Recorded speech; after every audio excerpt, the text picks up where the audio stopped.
ونسلم علی سیدنا و مولانا محمد رسولہ النبی الامین المکین الحنین الکریم الرؤوف الرحیم اما بعد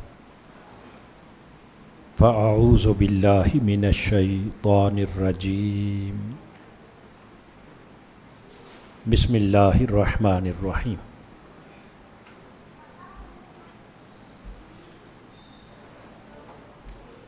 قال اللہ تعالی فی القرآن المجید انا ارسلناک شاہدا و مبشرا و نذیرا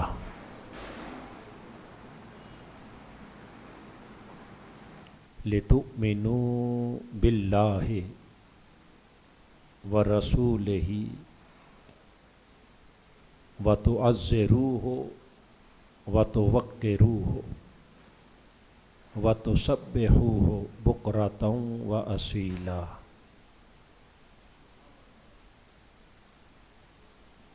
صدق اللہ مولانا العظیم۔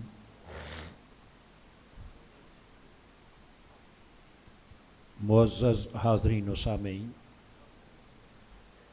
اللہ رب العزت کا بے حد شکر ہے جس کی توفیق سے آج ہم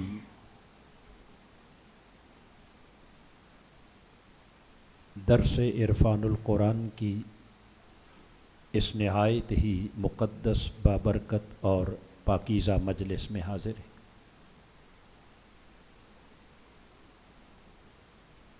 آج کی یہ مبارک نشست بطور خاص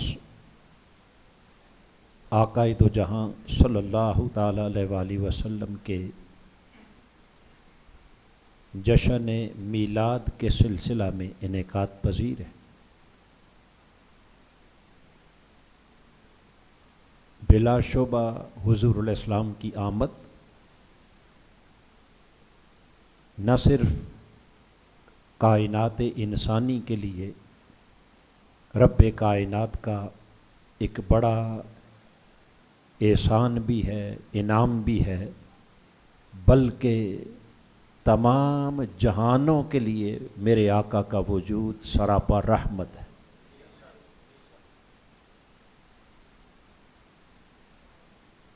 اس مناسبت سے آج کی اس مبارک نشست میں قرآن مجید کی سورہ فتح کی 2 آیات میں نے تلاوت کی ہیں، جن میں خالق کائنات نے سب سے پہلے اپنے محبوب کی آمد کا ذکر کیا، پھر تاجدار کائنات کی چند صفات کو بیان کیا، اور پھر اپنے محبوب کے اس کائنات انسانی میں بھیجے جانے کے مقصد کو بیان کیا کہ ہم نے اپنے حبیب کو اس کائنات انسانی میں کیوں بھیجا۔ تو خالق کائنات نے آغاز یہاں سے کیا، انا ارسلناک، اے میرے حبیب صلی اللہ تعالی علیہ وآلہ وسلم، بے شک ہم نے آپ کو بھیجا۔ اب یہاں پہلا لفظ اگر اس پر غور کریں، ارسلناک، جس کا معنی ہے کہ ہم نے آپ کو بھیجا۔ خالق کائنات نے حضور علیہ الصلوۃ والسلام کے لیے قرآن مجید کے اندر جو چند الفاظ استعمال کیے، ان میں سے ایک ہے ارسلہ، دوسرا ہے بعث، اور تیسرا ہے جاء۔ جاء کا معنی ہے آنا، اور ارسلہ اور بعث کا معنی ہے بھیجنا۔ اگر غور کریں، اگر جاء کہا جائے کہ فلاں آیا، اور ارسلہ یا بعثا کہا جائے کہ فلاں کو بھیجا، تو یہ دونوں صورتیں تب ہی ممکن ہوتی ہیں کہ آ بھی وہی سکتا ہے جو پہلے کہیں موجود ہو، اور بھیجا بھی اسی کو جاتا ہے جو پہلے کہیں موجود ہو۔ جو موجود نہ ہو نہ وہ آ سکتا ہے نہ اسے بھیجا جا سکتا ہے، بلکہ اسے تو بنایا جاتا ہے، تخلیق کیا جاتا ہے، اسے پیدا کیا جاتا ہے۔ گویا خالق کائنات نے ان تینوں الفاظ کے ذریعے جو میسج دیا وہ یہ کہ یہ مہینہ اور اس مہینے کی 12 تاریخ یہ میرے محبوب کے خلقت اور وجود عطا کرنے کی تاریخ نہیں، بلکہ یہ 12 ربیع الاول کی سہانی صبح دراصل میرے محبوب کی اس کائنات میں جلوہ گری کا دن ہے۔ اور اس دن جب ہم نے اپنے حبیب کو اس کائنات انسانی میں بھیجا تو آگے پھر 3 صفات بیان کی، شاہداً و مبشراً و نذیرا، آپ کو شاہد بنا کر، جس کا عمومی معنی کیا جاتا ہے گواہ، مبشر بنا کر جس کا معنی ہے خوشخبری سنانے والا، اور نذیر بنا کر جس کا معنی ہے ڈرانے والا۔ یہ 3 صفات اللہ پاک نے بیان کی، ان میں سے ہر ایک صفت ایک الگ مضمون ہے، مگر اس وقت میں اس ڈیٹیل اور اس تفصیل کی طرف بھی نہیں جانا چاہ رہا۔ فرمایا حبیب تجھے شاہد مطلق، یعنی پوری کائنات خلق پر بھی شاہد بنایا اور ساری کائنات کے خالق پر بھی شاہد بنایا۔ تجھے مبشر، کائنات انسانی کو اللہ کے انعامات کی خوشخبری سنانے والا بھی بنایا، اور نذیر، ظالموں، جابروں، منکروں اور کافروں کو اللہ کے عذاب سے ڈرانے والا بھی بنایا۔ یہ 3 صفات بیان کر کے آج ہم اس نشست میں جو تھوڑی سی گفتگو کریں گے وہ جس خاص نقطے پر وہ یہ کہ اللہ پاک نے ان شانوں کے ساتھ اپنے حبیب کو کیوں بھیجا، اور حضور کے دنیا میں تشریف لانے کا مقصد کیا تھا۔ تو خالق کائنات نے اگلی آیت کریمہ کے پہلے لفظ میں بیان کیا، فرمایا لِتُؤْمِنُوا بِاللَّهِ وَرَسُولِهِ،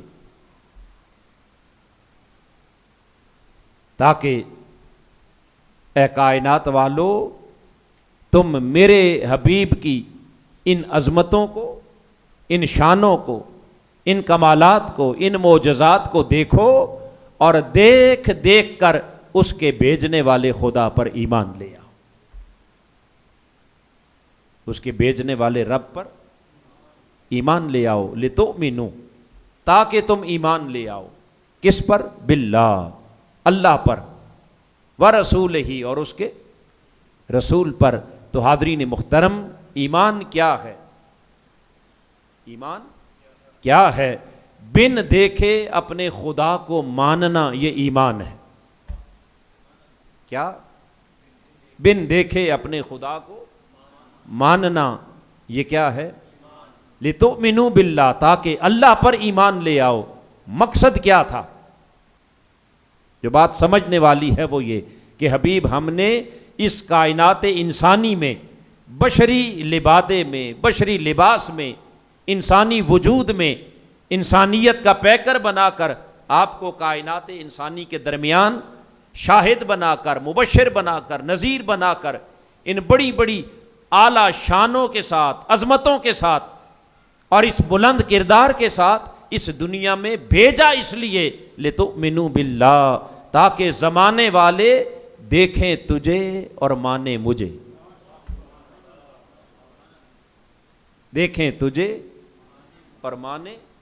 خود کو منوانے کے لیے جلوہ مصطفیٰ دکھایا جا رہا۔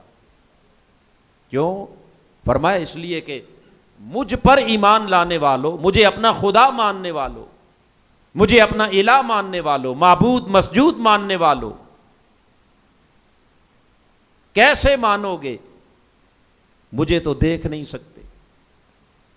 میں تو تمہیں دکھائی، آج تک کسی نے خدا کو دیکھا؟ بولیے کیسا ہے، کہاں ہے، اس کی صورت کیسی ہے، اس خدا کا کردار کیسا ہے، اس رب کی سیرت کیسی ہے، اس کی حیت کیسی ہے، وہ کہاں رہتا ہے؟ اگر دیکھنا تو دور کی بات ہے، اس کے بارے میں سوچنا چاہیں تو سوچ بھی، خیال میں لانا چاہیں، ایسے آنکھیں بند کر کے انسان جیسے تصورات کی دنیا میں چلا جاتا ہے نا کہ وہ ایسا ہوگا، تو فرمایا وہ ایسے سے بھی پاک ہے۔ اس کی صورت کیسی ہوگی، اس کا جلوہ کیسا ہوگا، اس کے نقش کیسے ہوں گے، اس کا اٹھنا بیٹھنا چال ڈھال، وہ سارا کچھ فرمایا وہ تمہارے خیالات سے، تصورات سے، تمہاری سوچوں سے، سبحان اللہ اما یصفون، جو کچھ تم خیال اور سوچ بھی سکتے ہو خدا اس سے بھی پاک۔ تو پھر سوال یہ ہے کہ اسے بغیر دیکھے اس پر ایمان کیسے لے آئیں، اسے اپنا الہ کیسے مانیں، معبود کیسے مانیں؟ تو خالق کائنات نے فرمایا لِتُؤْمِنُوا بِاللَّهِ، اے لوگو اگر اللہ پر ایمان لانا چاہتے ہو تو مجھے تو دیکھ نہیں سکتے، دکھانے کے لیے میرے پاس صورت بھی مصطفیٰ کی ہے اور سیرت بھی مصطفیٰ کی، صورت بھی اور سیرت بھی۔ اگر ظاہری صورت کا حسن دیکھنا چاہتے ہو تب بھی میرے حبیب کو دیکھو، اور اگر سیرت اور کردار کا کمال دیکھنا چاہتے ہو تب بھی میرے حبیب کو دیکھو، اور اسے دیکھ دیکھ کر اس کے بھیجنے والے پر ایمان لے آؤ، اسے اپنا معبود مان لو۔ کیسے مانے باری تعالیٰ؟ فرمایا اگر تمہیں میرے مصطفیٰ کی حقیقت سمجھ آ گئی تو تمہیں خدا کو ماننے میں دیر نہیں لگے گی۔ کیسے؟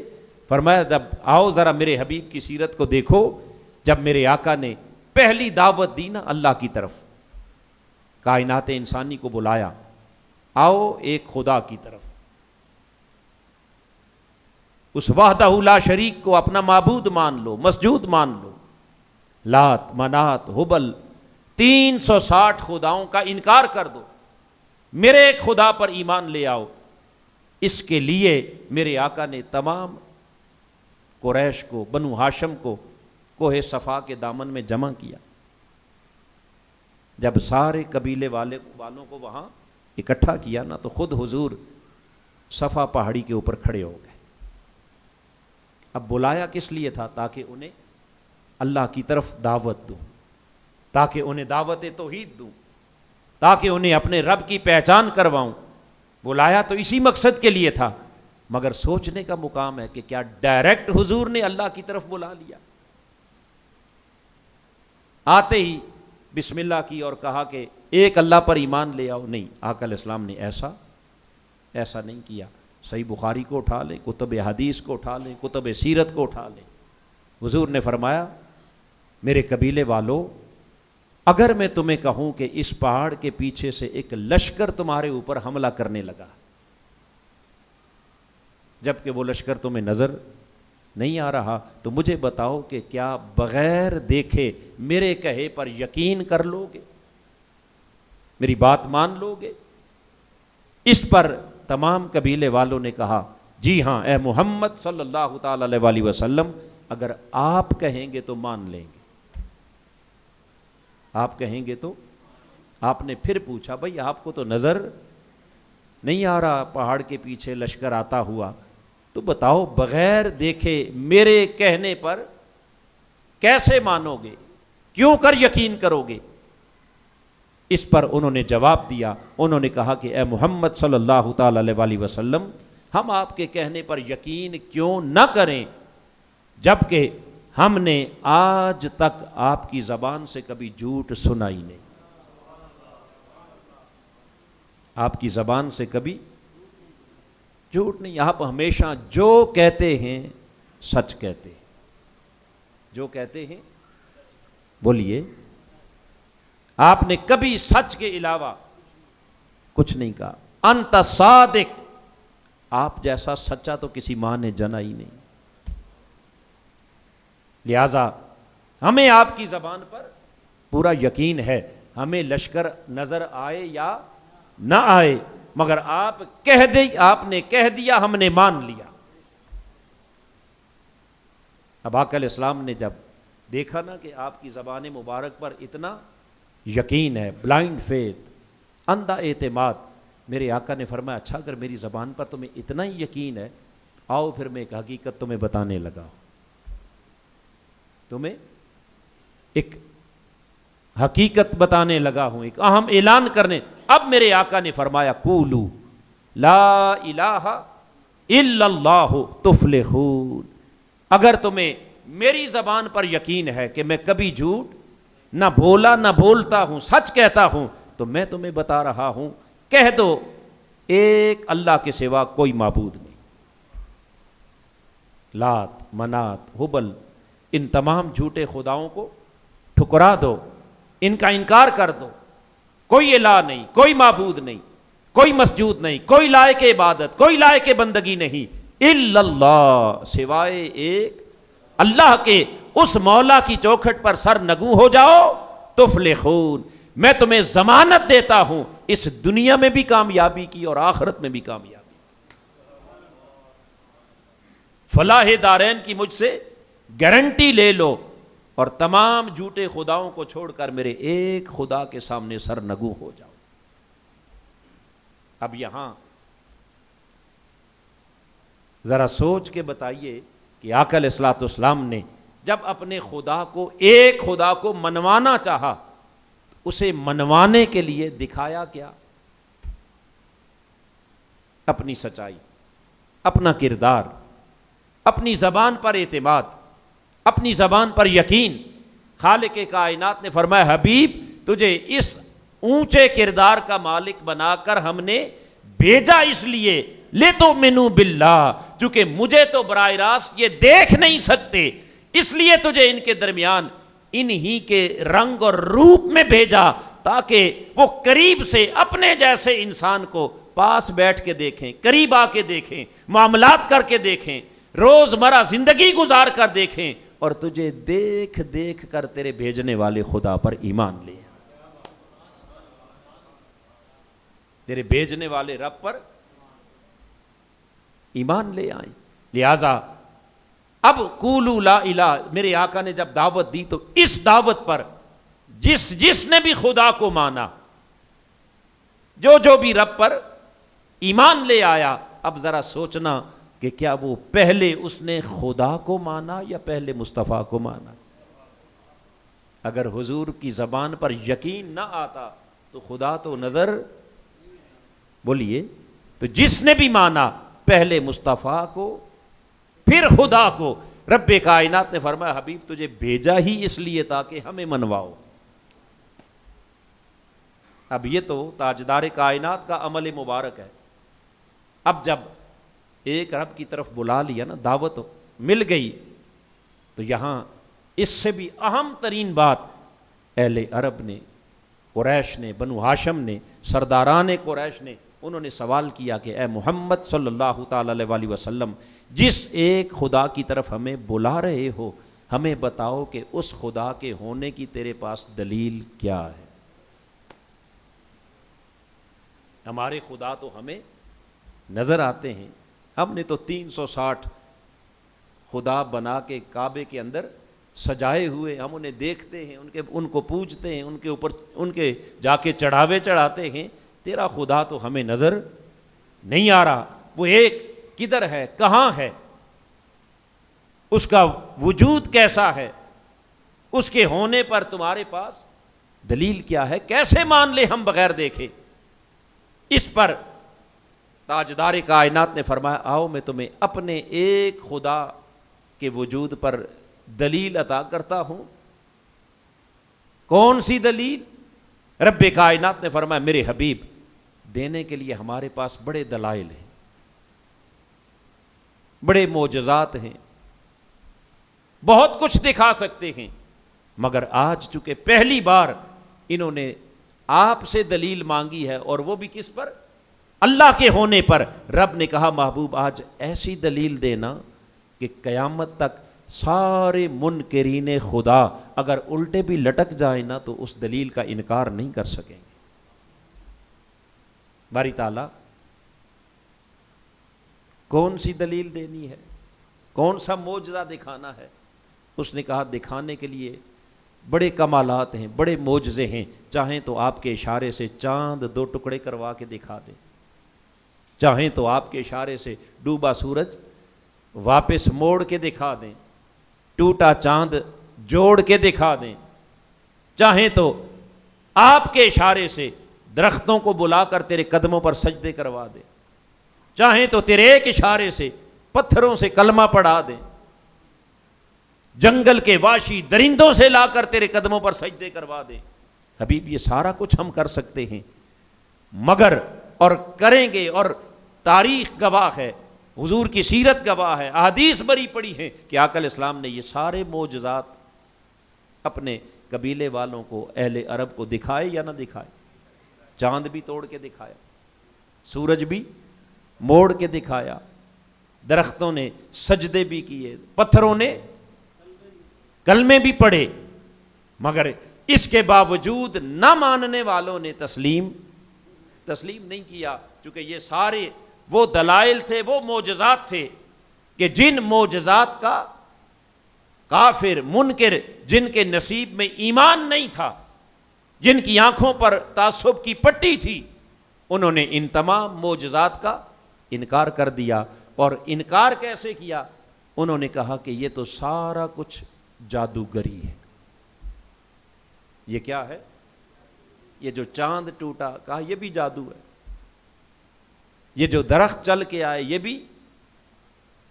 پتھر بول پڑے یہ تو سب جادو ہے۔ اور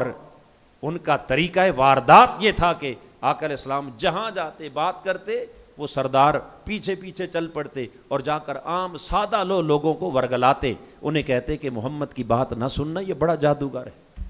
معاذ اللہ، استغفر اللہ، اس کی باتوں میں آ جاؤ گے، پھنس جاؤ گے، جو اس کی بات سن لیتا ہے اسی کا ہو کے رہ جاتا ہے، اس کے پاس کوئی بڑا مؤثر جادو ہے۔ تو جادو کہہ کر انہوں نے سارے معجزات، سارے دلائل کو کیا رد کر دیا، رد تو نہیں کر سکے مگر کیا انکار کر ڈالا۔ رب نے کہا حبیب چونکہ ہر شے کا انکار ممکن ہے، آج ایک ایسا معجزہ دکھانا ہے جس کا قیامت تک کوئی انکار نہیں کر سکے۔ مولا پھر دکھانا کیا ہے؟ انہیں کیا دکھانا ہے؟ رب نے کہا حبیب انہیں کہہ دو قد لبثت فیکم عمرا من قبلہ افلا تعقلون، تمہیں خارجی معجزے بعد میں دکھاتا رہوں گا، مگر آج سب سے پہلے خدا کے وجود پر جس شے کو بطور دلیل پیش کر رہا ہوں، وہ دلیل چاند کا ٹوٹنا نہیں، وہ پتھروں کا بولنا نہیں، آج دلیل کے طور پر سب سے پہلے میں تمہارے سامنے خود کو پیش کر رہا ہوں، آؤ مجھے دیکھو۔ میں نے تمہارے درمیان اپنی زندگی کا ایک زمانہ گزارا، 40 برس گزارے، تمہاری آنکھوں کے سامنے اس مکہ شہر میں میری پیدائش ہوئی، میرا بچپن آپ نے دیکھا، میرا لڑکپن دیکھا، اس شہر کی گلیوں میں کھیل کے میں بڑا ہوا، میری جوانی دیکھی، شباب دیکھا، میرے کاروبار دیکھے، میرا بزنس دیکھا، میرے ساتھ لوگوں کا لین دین ہوا، ڈیلنگ ہوئی، اسی شہر کے اندر میری شادی ہوئی، میرے بچے ہوئے،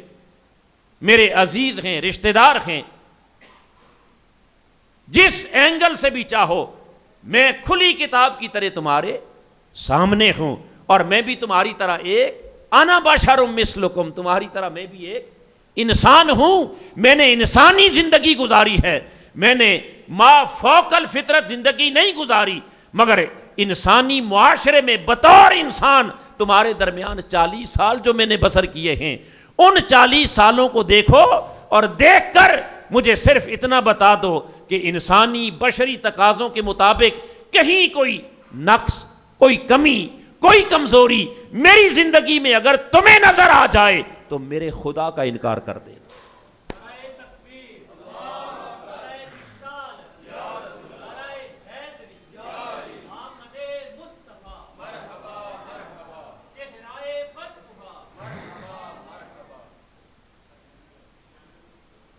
میرے رب کا انکار کر دینا. میری جلوتیں بھی دیکھی, میری خلوتیں بھی دیکھی, میرے دن بھی تم نے دیکھے, میری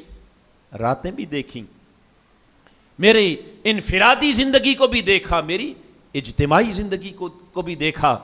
تو بطور انسان کبھی تو کوئی نہ کوئی انسان میں کمی بیشی ہو ہی جاتی ہے, کوئی نہ کوئی کمزور پہلو تو انسانی شخصیت میں رہ ہی جاتا ہے. مجھے بس وہ کمزور پہلو تم دکھا دو, میں اپنے دعوے سے دستبردار ہو جاؤں.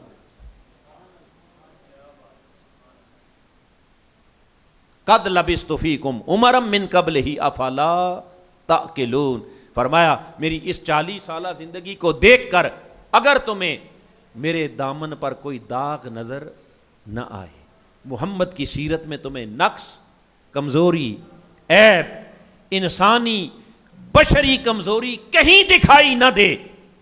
تو پھر میرے خدا کو ماننے میں رکاوٹ کیا ہے؟ افلا تاکلون. فرمایا کیا تمہیں اتنی بھی عقل نہیں ہے؟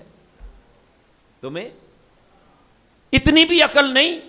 کہ کس ماحول میں پیدا ہوا, کس ماحول میں پروان چڑھا, کہاں میں نے زندگی گزاری. ارے جس ماحول میں میری پیدائش ہوئی میرے ارد گرد ہر طرف شرک تھا, کفر تھا, بتوں کی پوجا تھی, ہر طرف جھوٹ تھا, جوا تھا, دغا تھا, شراب تھا, بدکاری تھی, زناکاری تھی, حقوق کی لوٹ گسوٹ تھی, قتل و غارت گری تھی, بھائی بھائی کا دشمن تھا, خون کی ندیاں بہتی تھیں, ظلم تھا, اخلاق نام کی کوئی شے نہیں تھی,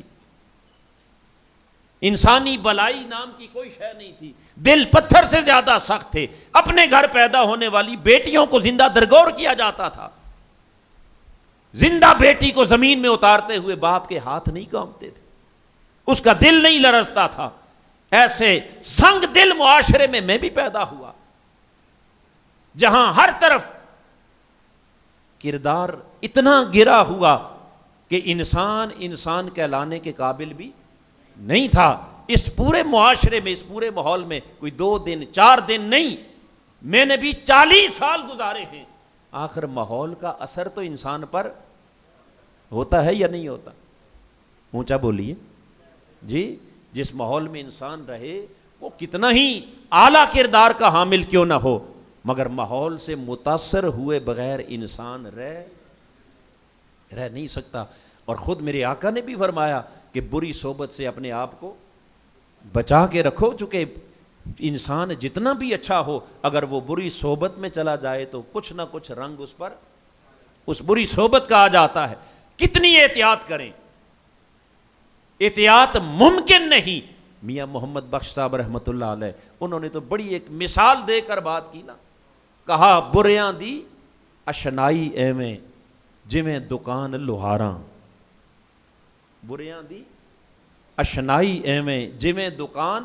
لوہاراں, کپڑے پاویں کنج کنج بئیے چھنکاں پین ہزاراں.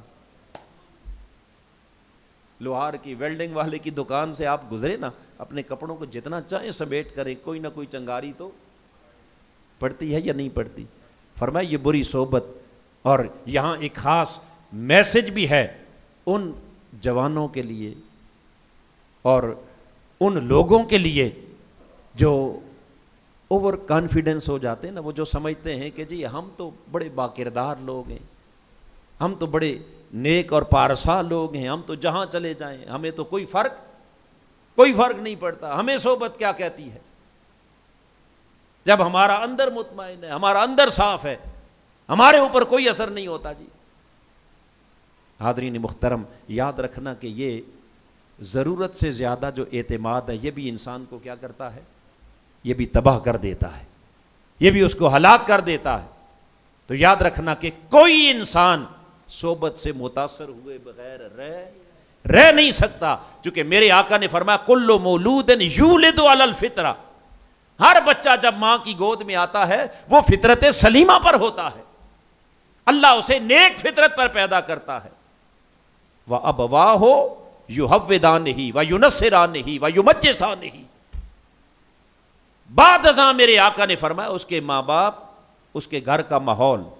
اس کے معاشرے کا ماحول, اس کی سوسائٹی جیسی ہوتی ہے، کسی کو یہودی بنا دیا جاتا ہے، کسی کو نصرانی بنا دیا جاتا ہے، کوئی مجوسی بن جاتا ہے، کوئی دہریہ بن جاتا ہے، کوئی خدا کا منکر، کوئی رسول کا منکر۔ فرمایا یہ جو ماں کے پیٹ سے پیدا ہوتا ہے، پیدائش کے وقت منکر نہیں ہوتا، اس وقت تو وہ فطرت سلیمہ پر ہوتا ہے، اس کا ماحول تو اسے تباہ کرتا ہے، اس کی سوسائٹی، اس کی دوستیاں، اس کا اٹھنا بیٹھنا، اس کا تعلق، اس کی سنگت، اس کی صحبت، وہ کس کے ساتھ رہتا ہے، کس کے ساتھ اس کی زندگی گزر رہی ہے، وہ اس کے رنگ میں جتنی بھی احتیاط کر لے، کچھ نہ کچھ رنگ پھر بولیے چڑھ کے رہتا ہے۔ تو میرے آقا نے فرمایا یہ ماحول ہے جو انسان کو، اس نیک فطرت انسان کو کبھی یہودی، کبھی نصرانی، کبھی مجوسی، کبھی دہریہ، کبھی منکر خدا، اور پھر جیسا ماحول اگر بے حیائی کے ماحول میں چلا گیا تو غیرت مر جاتی ہے، بے حیائی آ گئی، فحاشی کے ماحول میں چلا گیا تو اسے فحاشی لگتی نہیں ہے، 4 دن اگر بد کرداروں کے ساتھ زندگی بیتنے لگی تو اس کے سامنے پھر کردار کی کوئی اہمیت، بالآخر وہ نکل جاتا ہے اندر سے سب کچھ۔ تو فرمایا ماحول کسی کو نہیں چھوڑتا، بچ کے رہنا بری صحبت سے، بری سنگت سے، بری مجلس سے۔ کائنات میں کوئی ماحول سے متاثر ہوئے بغیر رہ نہیں سکا، اگر کوئی رہ سکا ہے تو کائنات میں فقط آمنہ کا لال ایک تنہا خدا نے بھیجا ہے، کہ جس نے 40 سال کافروں میں گزارے، مشرکوں میں گزارے، شرابیوں میں گزارے، زانیوں میں گزارے، مگر ماحول کی ہوا میرے آقا کے قریب کو، دامن کو چھو کے بھی نہ گزر سکی۔ اس لیے تو فرمایا دیکھو اس ناپاک ماحول میں 40 سال تک اس پاک محمد کو پروان چڑھانے والا، اگر تمہیں کوئی داغ نظر نہیں آتا تو یہ کمال میرا نہیں، یہ کمال اس خدا کا ہے جس نے ہمیں اس پاک ناپاک ماحول میں یوں پاک پروان اس لیے چڑھایا تاکہ تمہیں دکھائیں اور تمہیں دکھا کر خود کو منوائیں۔ لِتُؤْمِنُوا بِاللَّهِ، یہ کمال معجزہ جو سراپا میرے آقا کے وجود میں اللہ نے رکھا، اسے معجزہ کہتے ہی اس لیے ہیں کہ اس کے سامنے انسانی عقل عاجز آ جاتی ہے، عقل مانتی ہی نہیں کہ کوئی 40 سال برے ماحول میں رہے، بدکاروں میں رہے، جہاں اس کے ارد گرد کوئی اچھائی نام کی سرے سے شے ہی نہ ہو، جہاں سچائی نہ ہو، جہاں امانت نہ ہو، دیانت نہ ہو، صداقت نہ ہو، ہر طرف جھوٹ ہے، فراڈ ہے، برائی ہے، اور اس سارے ماحول کے اندر کوئی 40 سال گزارے اور پھر صادق بھی کہلائے، پھر امین بھی کہلائے، پھر وہ کردار کا شہنشاہ بھی کہلائے، وہ عزت اور عظمت کے اس ایسا پہاڑ بن کے دکھائے کہ اس کے دامن پر کوئی ایک داغ بھی نظر نہ آئے۔ رب نے کہا ایسا کوئی کائنات میں اللہ نے اور بنایا ہی نہیں ہے، یہ ایک ہی ہے، اور اس ایک کو بنایا اس لیے لِتُؤْمِنُوا بِاللَّهِ، تاکہ اس کردار مصطفیٰ کو دیکھ کر خدا پر ایمان لیا، تمہیں یقین آ جائے کہ یہ سب کچھ ان ہونا، یہ کیا ہے بولیے، یہ ان ہونا جس نے کر ڈالا، جس کا انسان تصور نہیں کر سکتا، یہ سارا کچھ جس خدا نے کر ڈالا، بس وہی تو خدا ہے نا، وہی الہ ہے، وہی معبود ہے۔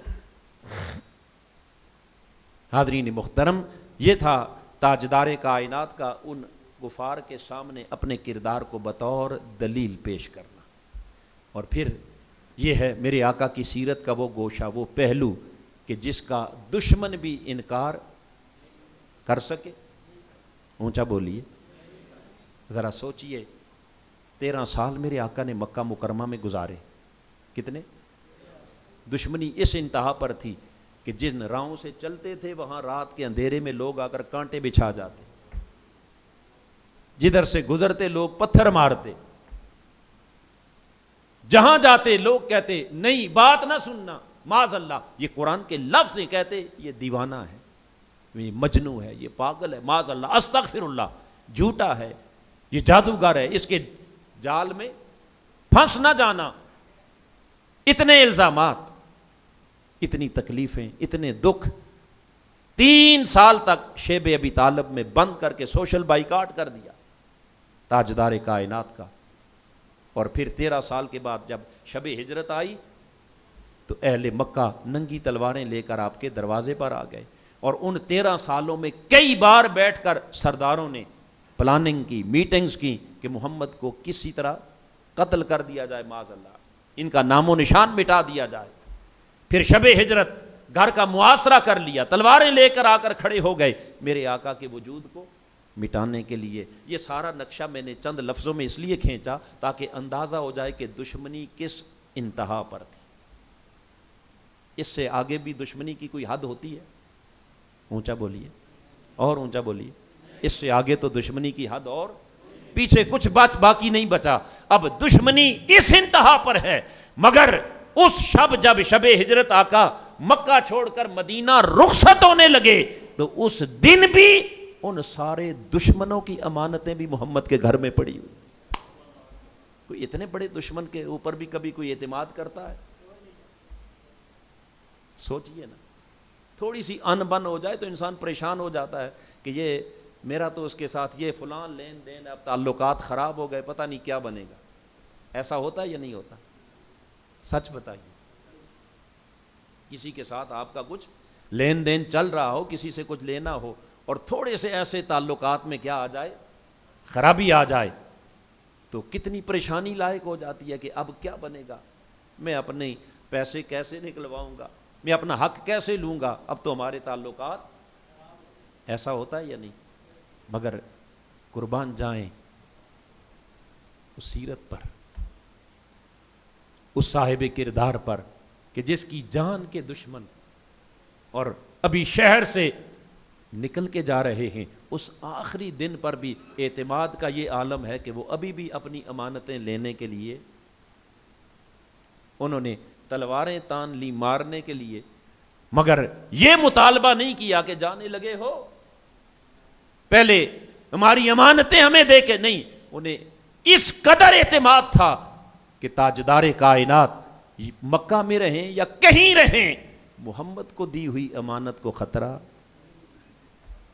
کوئی ہے کائنات کا انسان؟ اور پھر اس رسول کے کردار پر بھی قربان کہ جو خود تلواروں کے سائے میں چل رہا ہے، مگر چلنے سے پہلے مولا کائنات کو اپنے بستر پر لٹا رہا ہے اور کہتا ہے علی، ان مکہ والوں کی دشمنی اپنی جگہ، ہم تو ہجرت کر کے جا رہے ہیں، تیری ڈیوٹی لگا رہا ہوں کہ جب تک ایک ایک شخص کی امانت اس کے سپرد نہ ہو جائے تجھے مدینہ آنے کی اجازت ہی نہیں ہے۔ خالق کائنات نے فرمایا حبیب، میں نے وہ کچھ دنیا کو دکھا دیا ہے کہ جسے دیکھنے کے بعد مجھے کوئی دیکھے نہ دیکھے اسے ماننا پڑے گا خدا ایک ہے۔ میں نے کردار کا وہ پیکر دکھا دیا ہے کہ اب اس کو اگر کسی نے تعصب کی اینک اتار کر غیر جانبدارانہ نگاہ سے جس نے بھی محبوب تجھے دیکھا، وہ تیرے بھیجنے والے پر ایمان لائے بغیر رہ نہیں سکتا، چونکہ ایسا کائنات میں اسے ملے گا کہاں سے۔ آقا علیہ السلام نے جب مختلف بادشاہوں کو خطوط لکھے نا اسلام لانے کے لیے، کیسر روم کو بھی لکھا، کسرا ایران کو بھی لکھا، شاہ نجاشی کو بھی لکھا، بڑے بڑے سپر پاور کے جو بادشاہ تھے ان کو بھی آپ نے دعوت اسلام دی، اور اس دوران آپ کا خط روم کے بادشاہ ہرقل روم، کیسر روم کے پاس گیا، اور کیسر روم نے جب حضور کا وہ خط پڑھا نا جس میں آپ نے دعوت دی اسلام کی طرف، تو وہ عیسائی بادشاہ تھا، اس نے آپ کا خط پڑھ کر رکھ دیا، اور اس نے اپنی کیبنٹ کے ساتھ مشاورت کی کہ مکہ سے محمد مصطفیٰ صلی اللہ تعالی علیہ وآلہ وسلم کی طرف سے یہ ہمیں ایک خط موصول ہوا ہے، لیٹر آیا ہے۔ اس پر اس نے کہا کہ میں ابھی کوئی فیصلہ نہیں کرتا، میری اس سلطنت کے اندر چونکہ مکہ کے لوگ تجارت کے لیے روم کے مختلف شہروں میں آتے جاتے رہتے ہیں، ان کا آنا جانا بزنس ٹور ہوتے ہیں، تو لہٰذا مکہ کا کوئی بڑا سردار، نامی گرامی سردار اگر تجارت کی غرض سے میرے شہر میں آئے تو اس سردار سے میری ملاقات کروانا، اس سردار سے میری۔ اس دوران حضرت ابو سفیان رضی اللہ تعالی عنہ آپ تجارت کی غرض سے روم کے کسی شہر میں گئے ہوئے تھے۔ اب یہ وہ زمانہ تھا کہ ابھی ابو سفیان، حضرت ابو سفیان بنے نہیں تھے، ابھی اسلام نہیں لائے تھے، کافر تھے، اور زمانہ کفر میں ابو سفیان میرے مصطفیٰ کا سب سے بڑا دشمن۔ یہ جو بدر کا مارکا ہوا، احد کا مارکا، ہر جنگ کے اندر فرنٹ مین، سب سے آگے، دشمنی میں جو سب سے آگے تھا وہ کون؟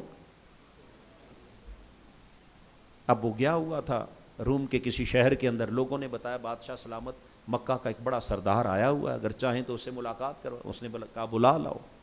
جب ابو سفیان بادشاہ روم کے پاس پہنچتا ہے تو بادشاہ روم نے اس سے پوچھا کہ اس طرح آپ کے شہر سے مجھے ایک خط موصول ہوا ہے اور مجھے پتہ چلا ہے کہ محمد نام کا کوئی شخص ہے جس نے نبوت کا دعویٰ کیا ہے، اور اس نے کہا کہ میں اللہ کا نبی ہوں، میرے پاس اس کا لیٹر آیا، میں اس محمد کے بارے میں آپ سے کچھ پوچھنا چاہتا ہوں، کچھ سوال کرنا چاہ رہا ہوں۔ اس نے کہا پوچھیں۔ اس نے کہا سب سے پہلے تو یہ بتائیں کہ آپ کا اپنا تعارف۔ اس نے کہا کہ میں قریش کے سرداروں میں میرا شمار ہوتا ہے۔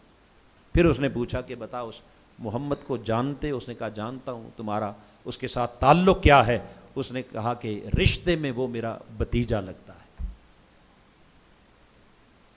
اس نے پوچھا کہ ان کا خاندان کون سا ہے؟ اس پر ابو سفیان نے کہا کہ مکہ کا جو سب سے عالی شان قبیلہ ہے نا، قبیلہ قریش، اور اس قبیلہ قریش کا آگے سب سے اونچا خاندان بنو ہاشم، وہ اس بنو ہاشم میں سے۔ پھر اس نے چند دیگر سوالات کی آقا علیہ السلام کی زندگی کے بارے میں، اور میں بات لمبی ہو رہی ہے، اس کو ختم کرتے ہوئے ایک جملے پر اس نے کہا کہ ٹھیک ہے، انہوں نے نبوت کا دعویٰ کیا، ہمیں اپنے دین کی دعوت ہمارے پاس بھیجی، نبی ہیں یا نہیں ہیں آپ لوگ بھی نہیں مانتے، ہم بھی دیکھیں گے کہ ماننا ہے یا یہ باقی ساری باتیں تو بات کی ہیں، مگر مجھے صرف اتنا بتا دیں کہ بطور انسان کیسا ہے، بطور آپ کے قبیلے کا فرد ہے نا، آپ کے ساتھ آخر زندگی گزری ہے، آپ کہتے ہو بھئی رشتے میں بھتیجا بھی لگتا ہے، تو آپ نے ان کے دن راتیں دیکھی ہوں گی، جلوتیں خلوتیں دیکھی ہوں گی، تو بس جسٹ ایک انسان کے طور پر اسے ایک اچھا انسان کہیں یا برا انسان معاذ اللہ۔ اتنی بات جب اس نے پوچھی، ابو سفیان کا جسم پسینے سے شرابور ہو گیا۔ اب دشمن ہے سب سے بڑا، اور ایک سپر پاور کے بادشاہ کے سامنے کھڑا ہے اور وہ اس سے پوچھ رہا ہے، لیکن ابو سفیان کی زبان نے ساتھ نہ دیا کہ وہ وہاں غلط بیانی کر سکے۔ اس کے وجود پر کپ کپی طاری ہو گئی، پسینے سے شرابور۔ اس نے کہا ہوا کیا ہے؟ اس نے کہا میں اس کا سب سے بڑا دشمن ہوں، مگر کیا کروں؟ وہ اس کردار کا شخص ہے کہ اگر اے شاہ روم، اگر ہماری سرداریوں کو خطرہ نہ ہوتا اور ہماری جو انانیت ہے وہ خطرے میں نہ پڑتی، تو نے پوچھا بطور انسان کیسا ہے، تو محمد جیسا سچا سچا کھرا انسان آج تک کائنات میں ہم نے دیکھا ہی کوئی نہیں۔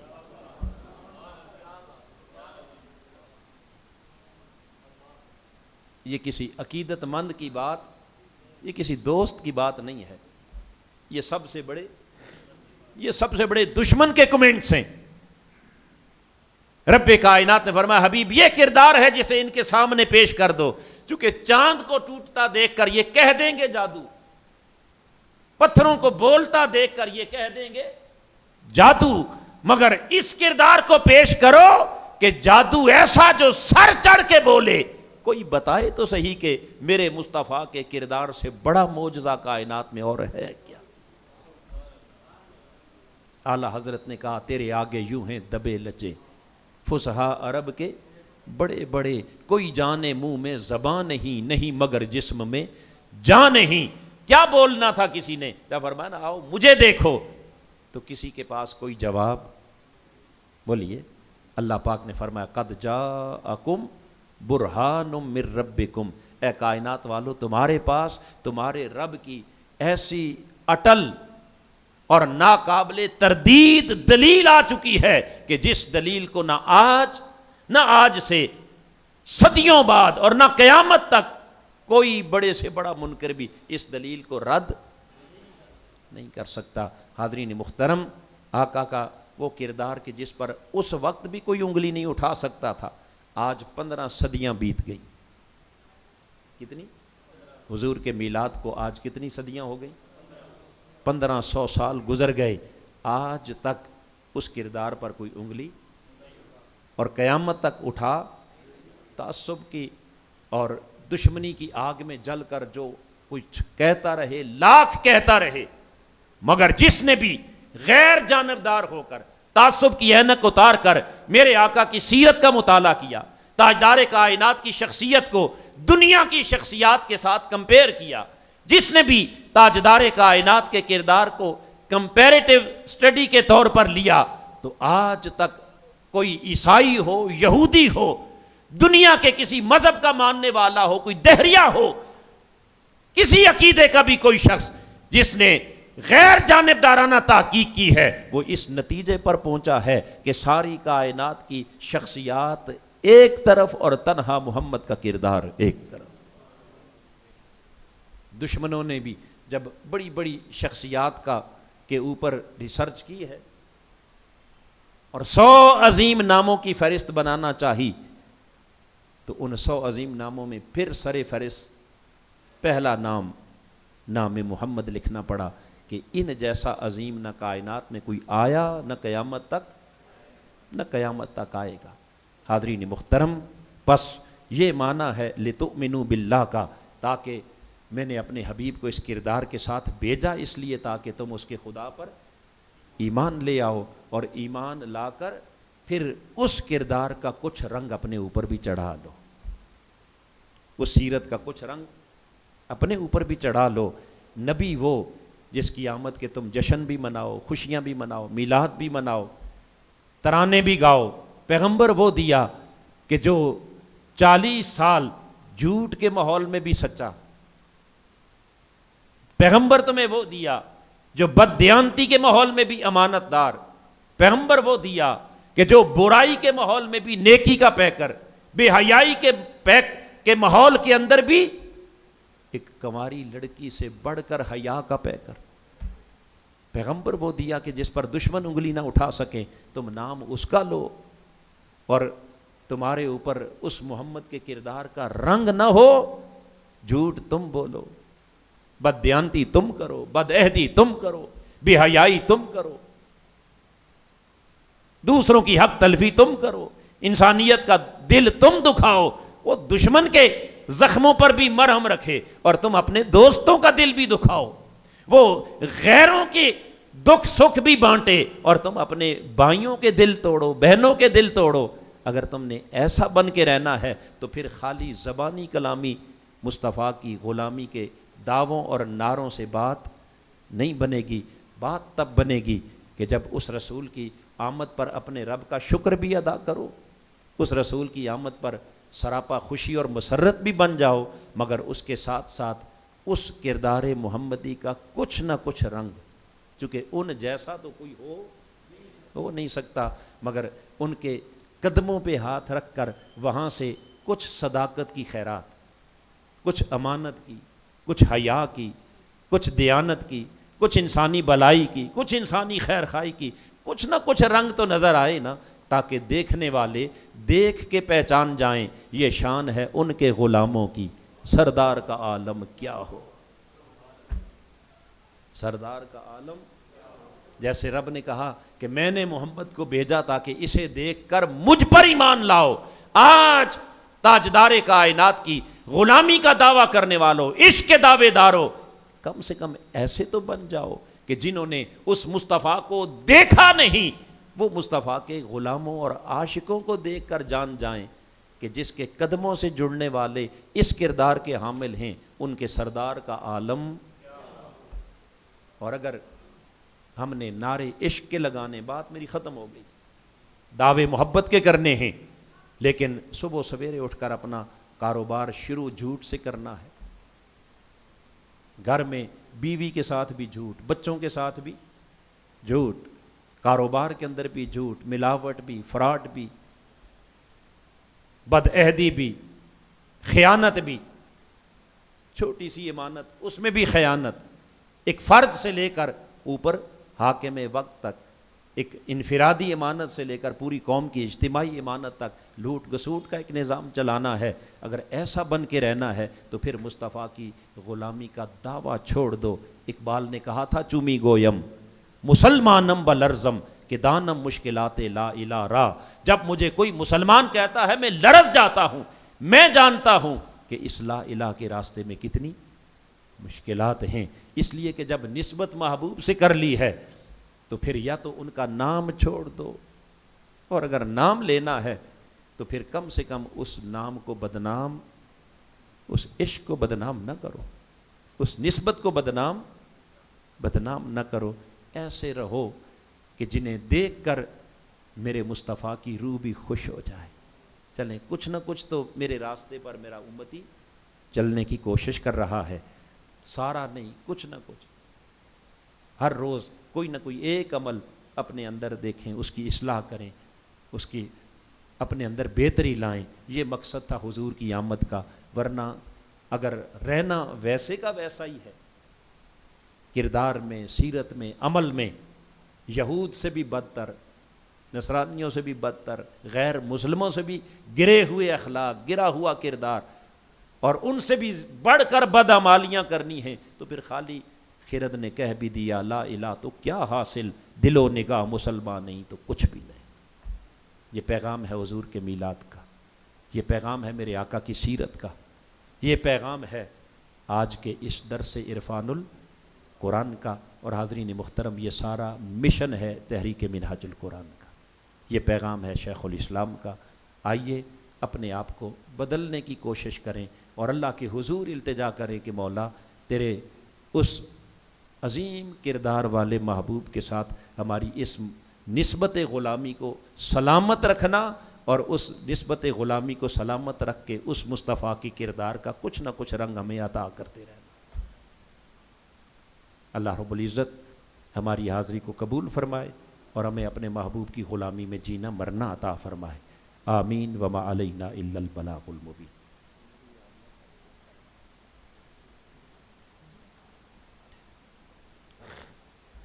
آج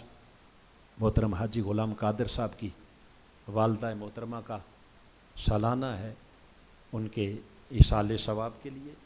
اور ہمارے بھائی توصیف صاحب جن کو آپ سب لوگ جانتے ہیں جو ہم سے جدا ہو گئے ہیں، ان دونوں کے لیے، حاجی صاحب کی والدہ کے لیے بھی اور توصیف صاحب کے لیے بھی، تمام احباب ایک مرتبہ سورہ فاتحہ شریف پڑھ لیں، 3 بار سورہ اخلاص پڑھ کے ان کی روحوں کو ایصال ثواب کرتے ہیں اور اللہ کی بارگاہ میں دعا کرتے ہیں۔